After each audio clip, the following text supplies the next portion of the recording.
From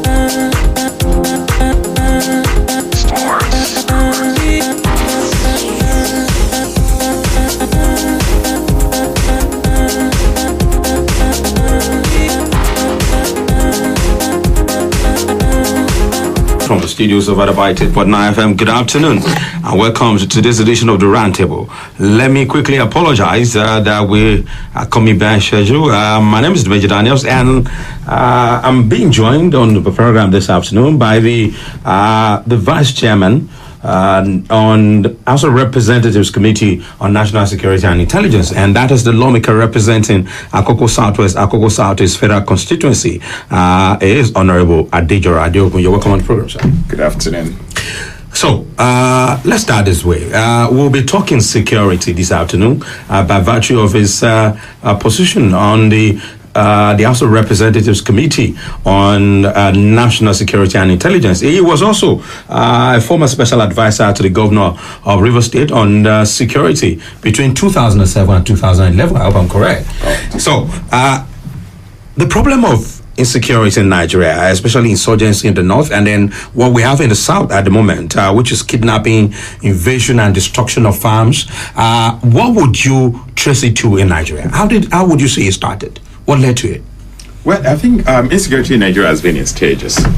Of course, you're aware that the insurgency in the northeast had to do with crisis over education for the girl child, and then some crazy persons just feeling like, okay, need to stop the girl child from going to school. Of course, it escalated beyond that, and then the Islamic State of West Africa got involved, and I said now most of the issues we're facing are actually from elements that are associated with ISWAP. And then I think in the course of the military activities in the northeast, a lot of issues that happen in the northwest as well. The discovery of gold and some natural resources in Zamfara and Sokoto State, and then young people going into those forested areas to mine and then buying weapons to protect their territories within the mining field. You have that, and then you have a lot of cattle herders too, who eventually, because they couldn't sustain the cattle rearing business, went into cattle rustling. From cattle rustling, they found that it was cheaper to engage in banditry and kidnapping. They have very easy access to weapons, because you have weapons from the Sahel region, weapons used by those who were involved in Boko Haram and ISWAP activities and all that. So that's how it went. And then from them, of course, it started escalating downward, and then now they've moved down south. What you've seen so far, by virtue of your position at the federal level, would you say that Nigeria is handling this the way it should be handled? It could be a lot better. It could be a lot better. So, do you think that the federal government have a full grasp of what really is going on in the country?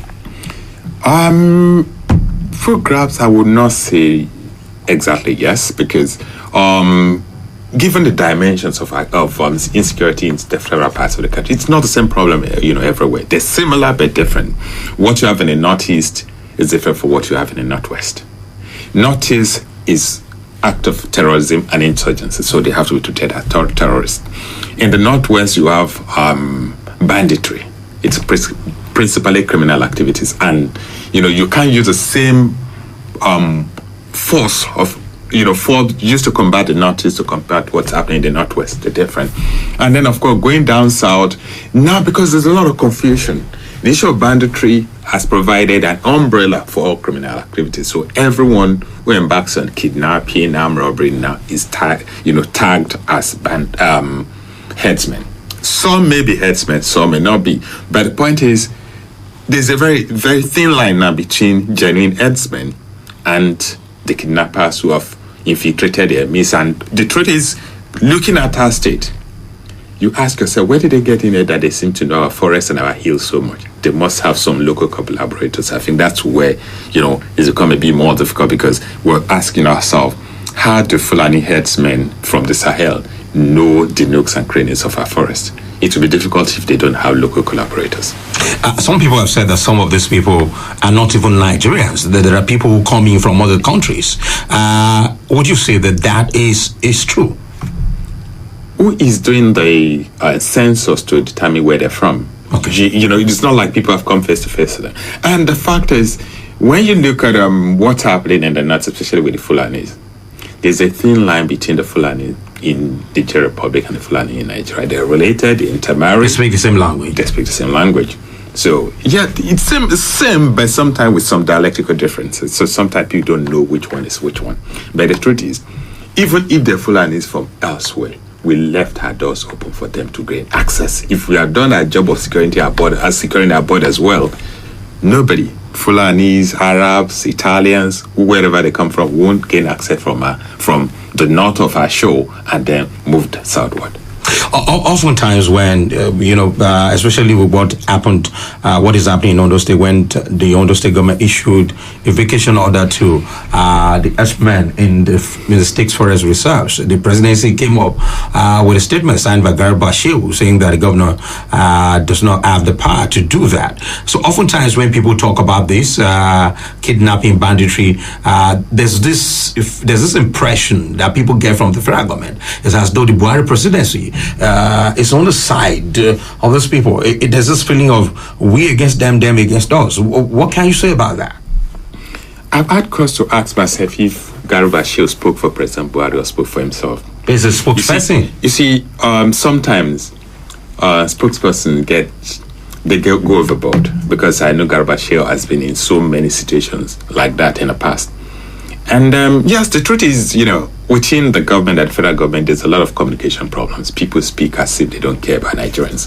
Garba Shehu cannot do that. First, the government of Ondo State is an APC government. Even if it wasn't, it's Nigeria. If there was even any issue, what one would expect is that the presidency, if it does exist, will actually call and say, look, what's the problem? How do we solve the problem? Is it that the herdsmen are more important than the farmers or the people whose lives are being brutalized, whose livelihoods are being destroyed? No Nigerian is more superior to another Nigerian. It's what equal rights. So I just want to discountenance what Garba Shehu is doing. I want to assume that he does not have the permission of the president. He is a president spokesperson and he answers to someone. So every statement, every official statement that comes from Garba Shehu is assumed to have come from the president. Well, I think what I'll do is I don't want to speak for Garba Shehu or for the president, but I felt at this stage, actually, over the past few days, I'd expected that someone for the president should have reprimanded Garba Shehu. That is not reprimanded, seems to give the wrong impression. But the reality is, we have one Nigeria, the lives of the people of Ondo State. The lives are as important as the life of any herdsman, and no life is superior to the other. Now, the vacation, the ultimatum issued by the governor of Ondo State to the herdsmen, some people have said that it worked, that in a way it is effective, while some have said that it complicated a lot of issues. What is your position? I think there's a misunderstanding of the instruction of the governor. The governor did not say herdsmen should leave Ondo State. See, this is like you owning a property and somebody moves into your property illegally. You have the right to reject them. Good. There's two things you could do. Tell him, okay, legitimize your stay. Your stay. Pay your rent, register, let me know. You do due diligence. That way you have legitimate right, which means I know where you're from, I know who you are. Either that or you leave. And I think that's what the governor simply said. You're a legal tenant in my forest. Please leave or regularize your stay. So it don't say leave Ondo State generally. And then there's the other part that people didn't quite think of. The instruction was about underage heading. Headers that are underage. Nigeria is a signatory to the Child Rights Act. And that anyone under the age of 18 should not work. And so if you have headers who are probably under 12, under 13, they don't know their rights from their lives. So if they commit any crime, you can't even hold them accountable. So what we're doing is like, look, let's even follow the Nigerian law. These guys are doing something they shouldn't be doing. And I think that's what it is. Now, in Oyo State, we have a situation where a non-state actor like Sunday Igboho is now what I would call some sort of savior to the people. When you have a situation like this where people now look up to non-state actors for security, for protection, do you think that is a good thing, a good development in the country? What does it say about the performance of government in carrying out its responsibility of protecting lives and property, and also security forces in the country?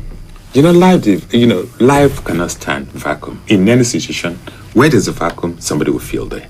The fact that the state actors have failed to provide security gave room for non-state actors to fill in that gap, and that's how Sunday Igboho got into it. It's sad, it shouldn't happen, and it's very dangerous. We've had similar situation in the South. When the militants of the South started taking the place of traditional rulers in their community, that's how it started.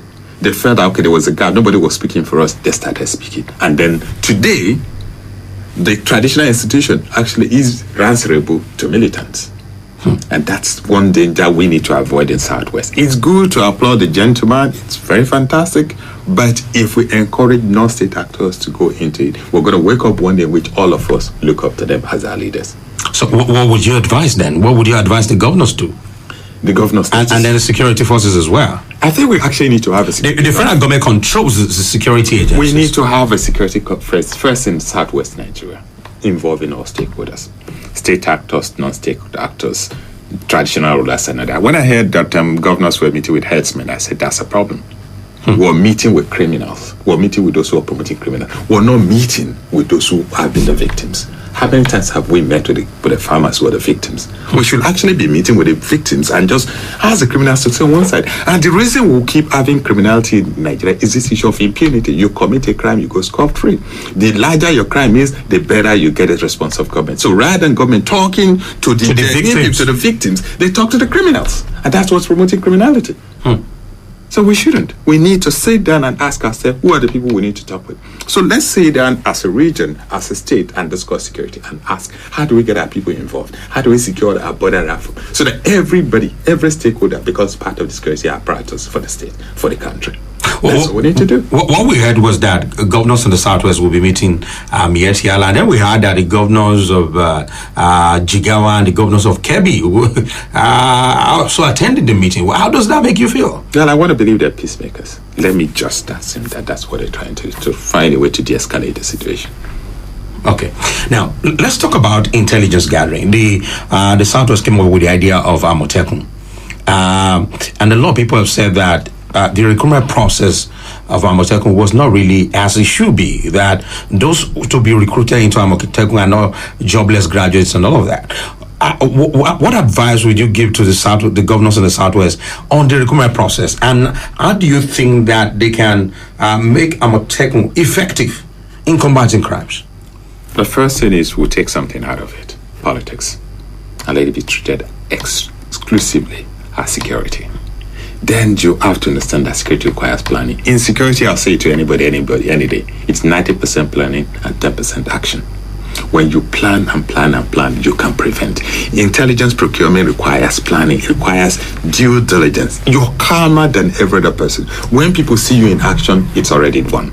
So that's what it is. It's different. The understanding has to be understood.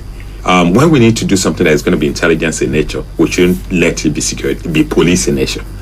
Policing requires a lot of external activities. Okay. Intelligence requires a lot of underground things. So it's a difference. So it's just to change that focus and then get people with the skill, with the knowledge, with the expertise. Some should actually be volunteers because I know it's expensive. There are a lot of people who are willing to volunteer because at this point we understand that security of our people is at stake.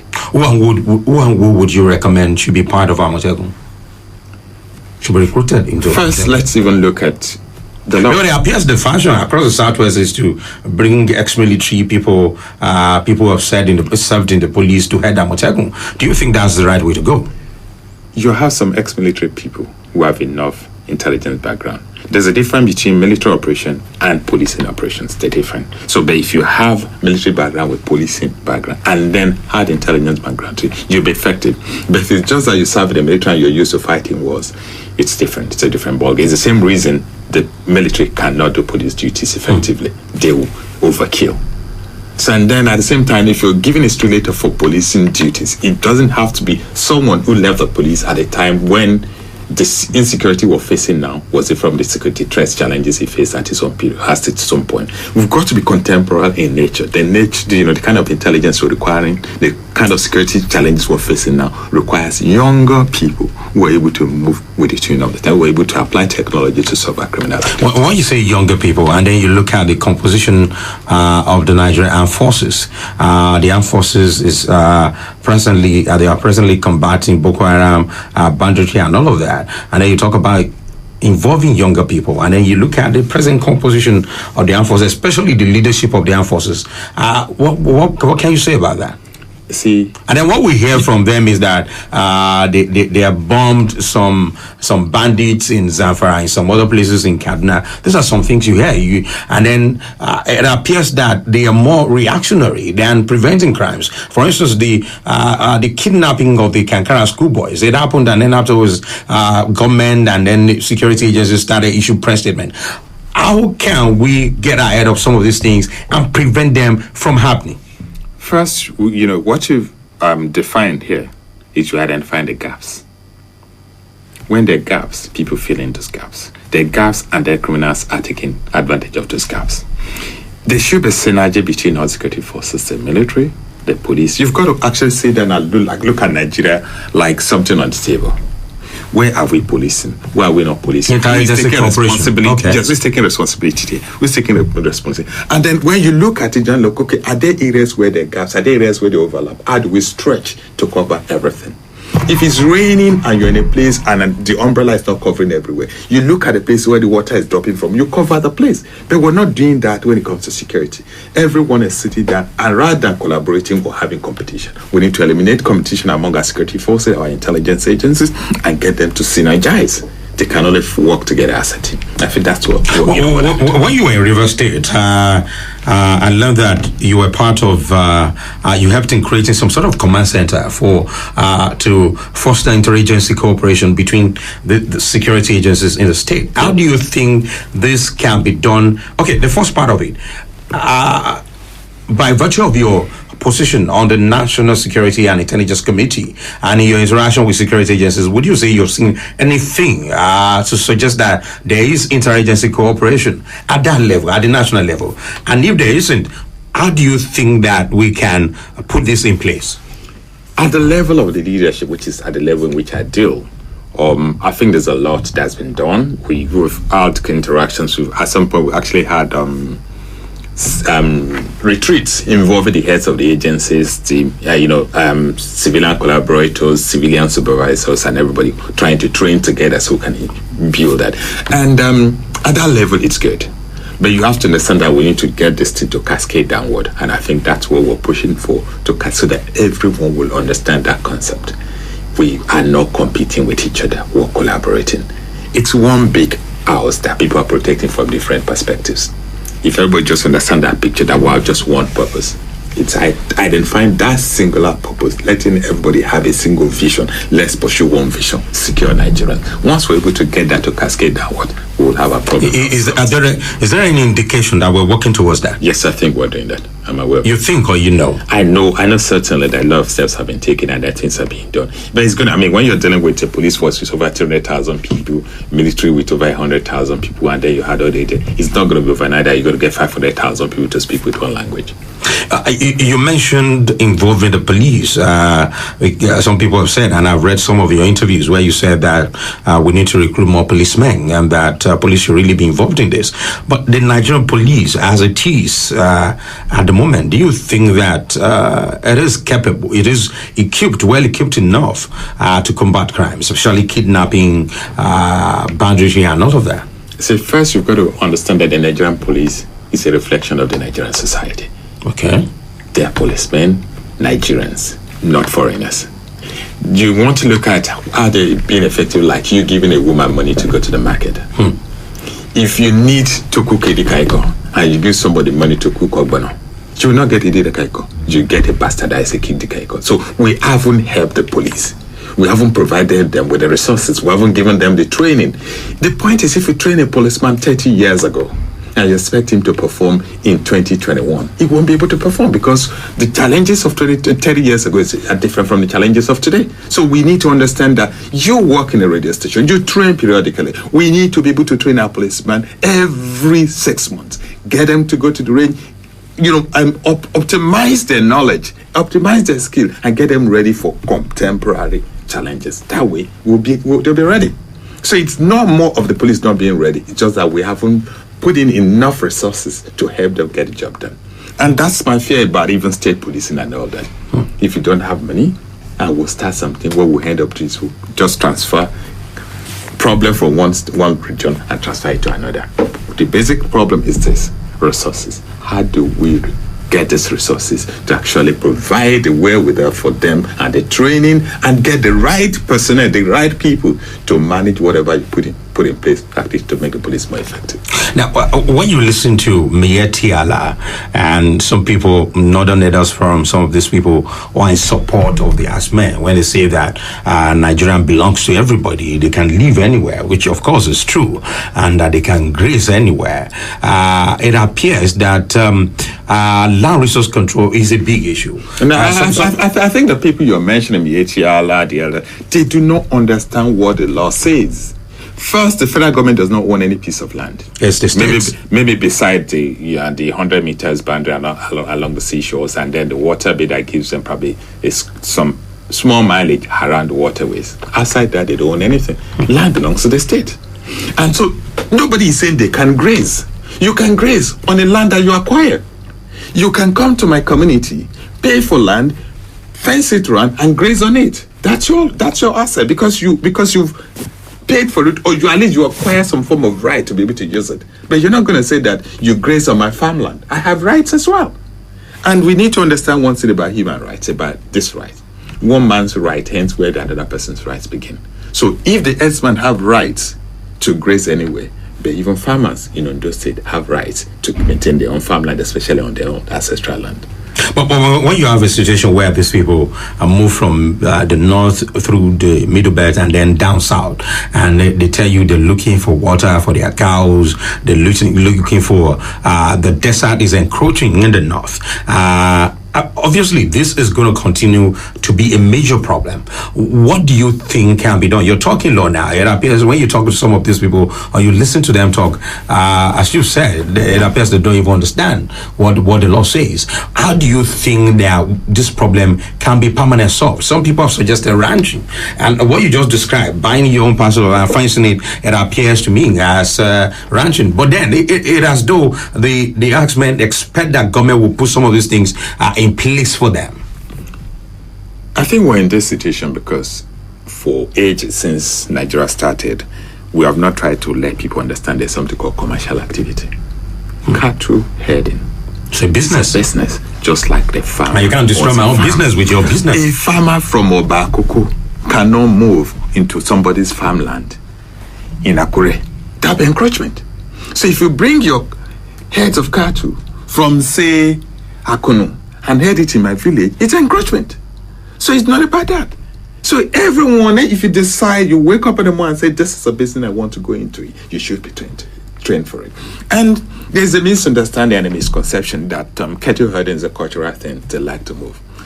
We have matured enough as a nation to actually be able to sensitize our herders and our cattle rearers. It's not fashionable to It's not just about fashionable. It does not even have economic value. You see, cattle, if you go elsewhere, you see very robust looking cattle. In places like Australia, like Kenya. Yeah, like Kenya. Yeah, because I want us to restrict to Africa where we have similarities. Botswana. What do you have? First, you keep them in the same environment. When cattle move from north to the south, they're dehydrated because they're looking for water. If you trek from here to from this place to Akure, you'll be dehydrated. And then the quantity of milk produced is going to reduce. And the quantity of even the heads, the heights, the skin. We're supposed to have the best skin market in Africa, but we can't because a cattle, they're always dehydrated. They don't have enough fluid to keep them robust. So we need to train this with that. There's economic value to herding. It's cheaper for them. So, but our government hasn't done enough. We tried, the whole story of Ruga started, and it was a stillbirth.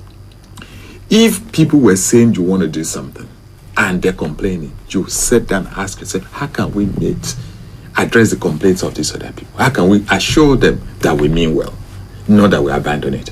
I can assure you the next few days we're going to come with a new program and they will abandon it again. Must it even be the responsibility of government to put this, like you said, herding is a business. Must it be the responsibility of government to put ranches in place? Because when you hear people within the Buhari presidency and then some people from the north, when they talk, it's as though they put the responsibility on government to put these ranches in place. If government is not buying lands for farmers, if you are not buying seedlings for them, if you are not helping them to take care of their farms, why then must it be the responsibility of government to put ranches in place? I think there's something you're not getting right here, and I need to actually. First, it has nothing to do with Buhari government.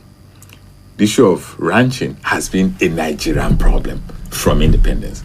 Nigeria has been catering for those people. I know. They've been spoon-fed but the Buhari government, the issue of Rugala, you mentioned. You see, that one started even under Goodluck. Yeah, I know, but then it became more prominent under Buhari. You see, when we add this, the reason if we need to speak with national consensus, we need to take politics away. Okay. If we say Buhari government, I will defend Buhari government. And the people from the north taking politics out of this. Good. That's the point I want to make. To let us understand that in the north, they actually supply grains to their farmers. They do irrigation for the farmers, to do everything spoon to feed their people. But it doesn't mean that they should spoon feed them with our own food or our own resources. If you're gonna spoon feed your child, not with my own food. You spoon feed from your own pot, not from another person's pot. If you do not have a pot, you buy one. That's what's happening. Because what I'm asking you, if you ask an average person in the Southwest, they will tell you that they feel like victims in their own land, and they feel disrespected in their own lands. If you talk to an average person in the Southwest, that is what they will tell you. That is the impression you will get from them. I'm sorry to say this, that in the Southwest we have behaved like cowards. We have not been able to face. You see, when people are encroaching on your land, you stand up. How many people stood up to even support Governor Akeredolu? How many? What's carrying away because of political ambition of one of the reasons? Many of the Southwest governors are not saying anything. Good. Why? What are they scared of? Politics. Politics won't get us anywhere. I mean, like, and you know me, I say, if you speak the truth, you die. If you don't speak the truth, you die. So death will come at some point. And everybody's turning away hands at some point. So what are we scared of? Let's face reality. If we're feeling threatened, then let's face the threat as a unit. Not isolate one person. We can't all sit down and say we're going to start Alamoteco, and one state will start and the other says, I don't have the resources, I'm not interested. Not because you don't have interest, but because you think that it's political.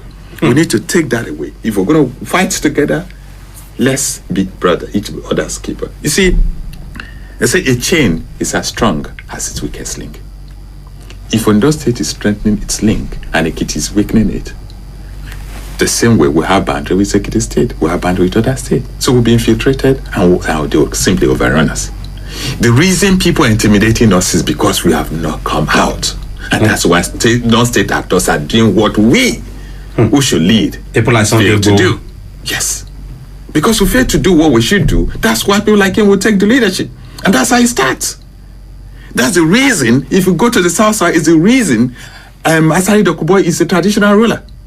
Ateke Tom is a king, a second-class recognized king. Why? At some point, non-state actors like them took over leadership, and that's what will happen in Southwest if we don't come at that and do what we should do to the needful. Okay, let's talk about what's it called? Kidnapping in schools, kidnapping of school kids. This happened with Chibok. It happened with Dapchi, and then recently we had Kankara. Is there a way that we can make our schools more secure so that this doesn't happen again? First, a clear understanding about responsibility at every on the part of who? Everybody, all stakeholders. If you own a school and it's a boarding school, you have a responsibility to secure them. I have children in boarding school. I've had my kids in boarding school for 8-9 years. There are rules. I can't even access them without a pass. So first, the school must protect. The state must, which is the police, the security agency, must provide backing for what the school has provided. But if you sit down and you don't do anything, and you own a boarding school and you expect government to do it, you have failed in your duties. You see, let's take the example of this church place where a child was kidnapped and the general overseer of the church was arrested and taken to court. What was the reason he was convicted by the court? That he took ownership. When you take ownership, you take responsibility. If a child is sent to your school, you have taken ownership, and your ownership requires that you secure that child. So let's not blame all that thing about school on government. The owners, the operators of the schools, the management of the school have responsibility. They should never shirk that responsibility. Okay. And now, in Ondo State, especially along our route to Akoko, it has become a no-go area for some people because of kidnapping. Almost on a daily basis, we hear that people are kidnapped to the extent that a traditional ruler, the traditional ruler of Ifon, was killed on that same road. Apart from what Governor Akeredolu has done with Amotekun and the ultimatum he has issued to these people, what do you think? What other advice can you give the governor on how to secure the state? I live in a place in Lagos where you're not allowed to have a fence in front of your house. Every door is seen. Every neighbor sees the front door of everybody. But there's something we got right. We created a barrier at the entrance. Okay. So you have zones. Each zone has a barrier. What's the concept of collective security? You secure from the outside. If you protect from the outside, it's easier to secure the inside. You know, it's called target hardening. You harden it. It's like coconut. You know the external part, you remove one shell and there's another shell that is very hard. We need to do that to our security. We need to sit down and ask ourselves, where do these people enter from? Which means we now start protecting from the boundaries. It's the reason the Akoko area is a bit, we face more challenges because that's where people come from. If you're coming from the north, that's the first point of because we've had cases of hundreds of people being brought in from the north on the day places, and sometimes they come very early in the morning, around 5 a.m., around 6 a.m., sometimes very late in the dead of the night. You see, we have a lot of rocks and forests, reserve forests, uncharted forests in the north of Ondo State. And because of the proximity to Edo State, we share boundary with Kogi State in certain areas. People can just come, get to the boundary, drop their cattle, and walk into our forest, and they've taken over. It's pretty easy.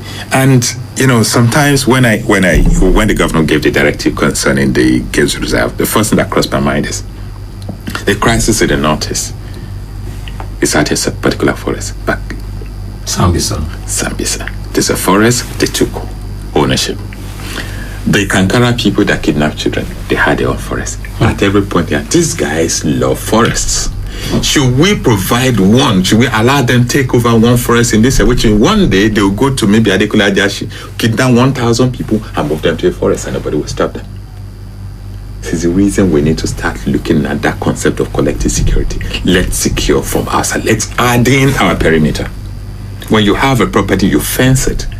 And that fencing sometimes in this regard does not require fencing, physical fencing. It's like what was done when COVID-19 started, in which at a land boundary, we established restriction. I think that's what we should do now, have restrictions at a land boundary.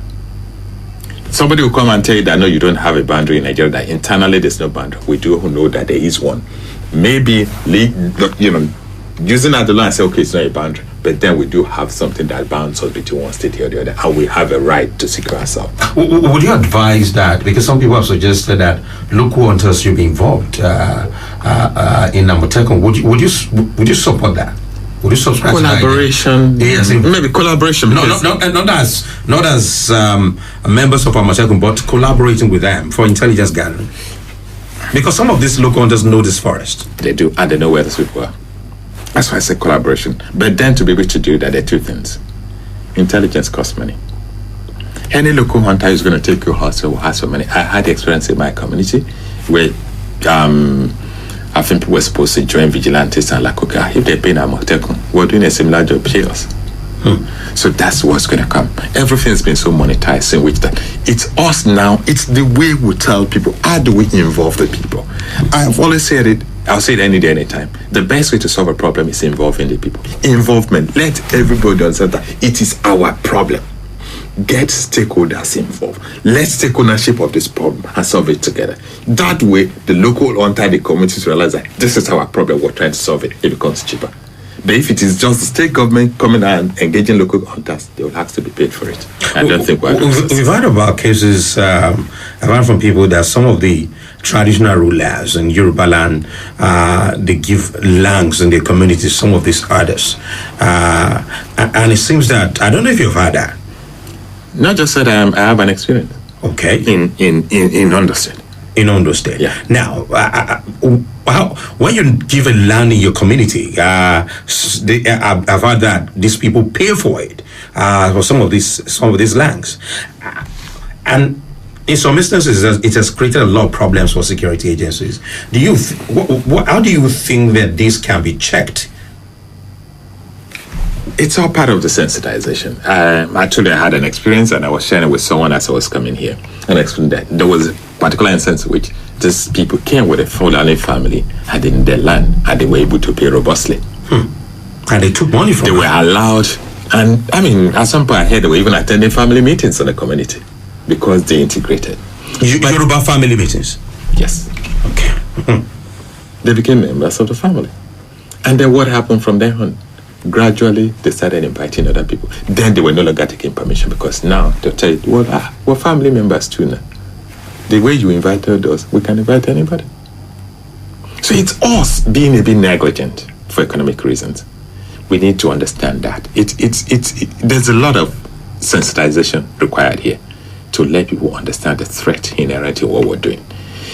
It's easy that, like I say in Yoruba, that when your neighbor starts eating bad fruit, if you look the other way, when the neighbor farts, you won't be able to look the other way around. So we need to actually start sensitizing people. And the idea of leaving everything to government should be allowed.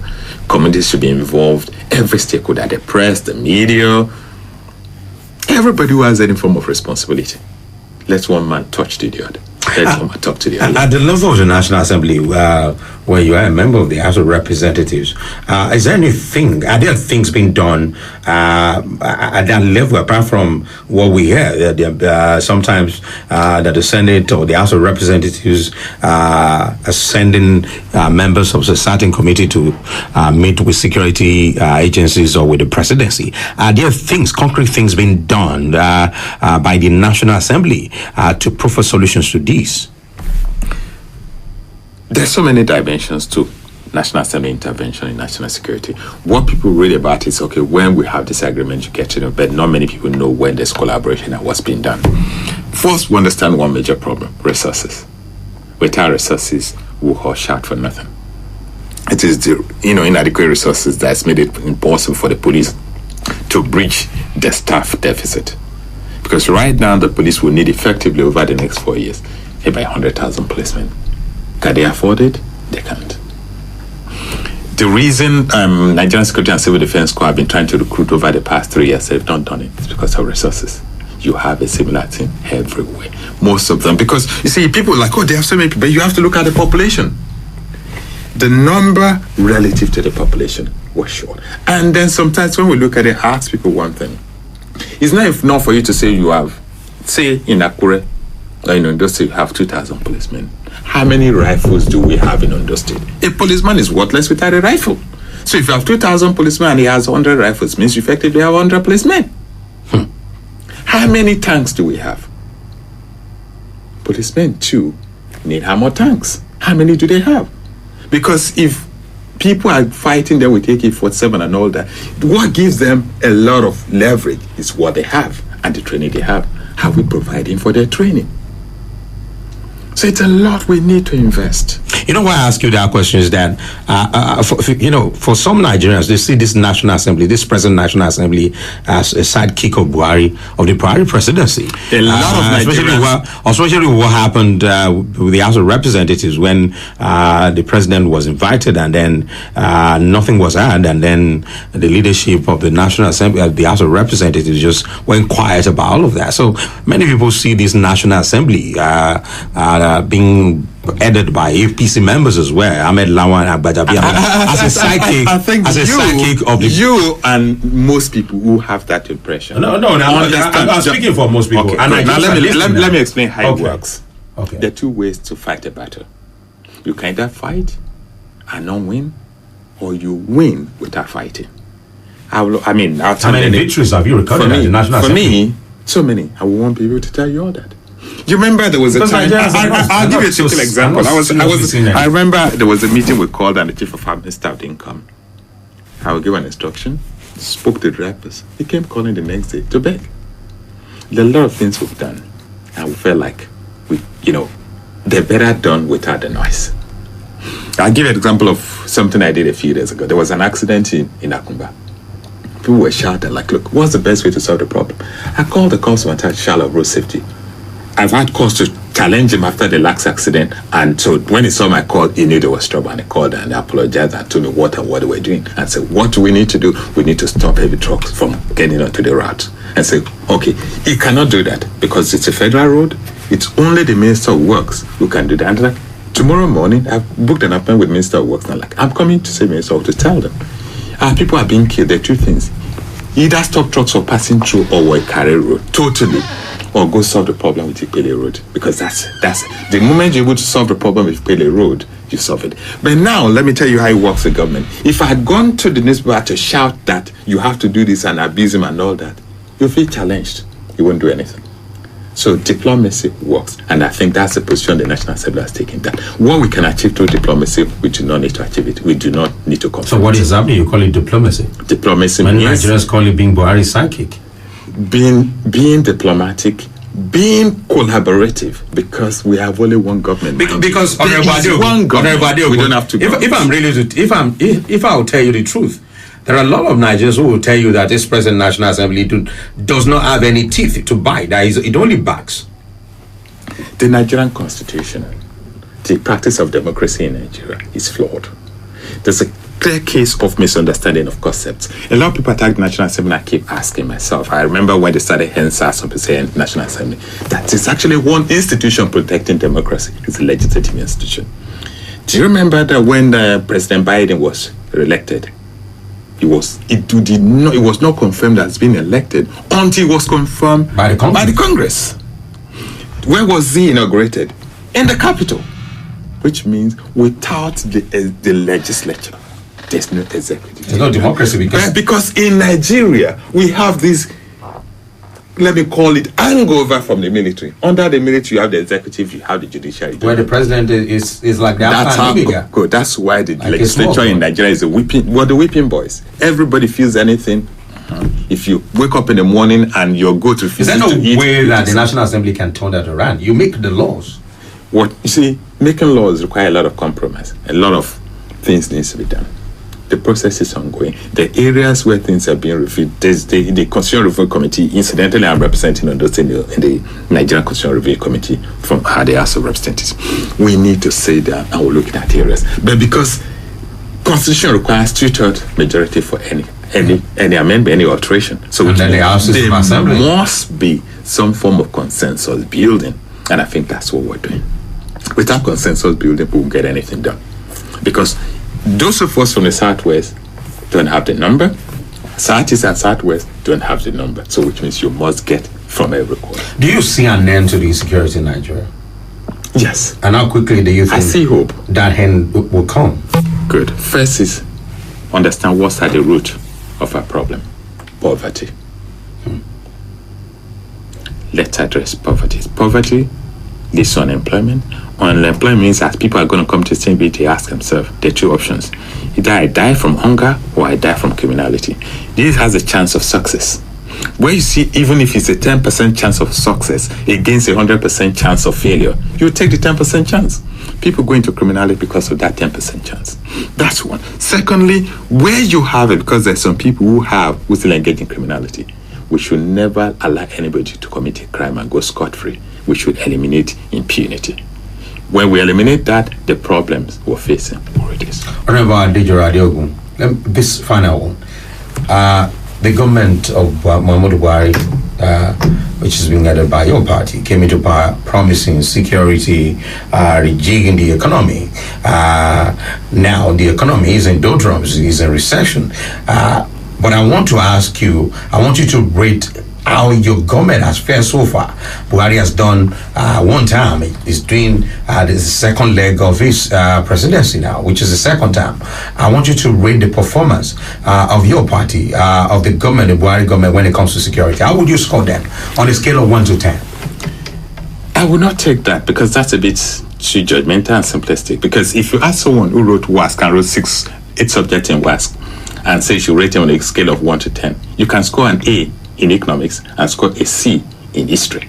But have you fed where your party came into power promising 3 things: the economy, security. What's the other one?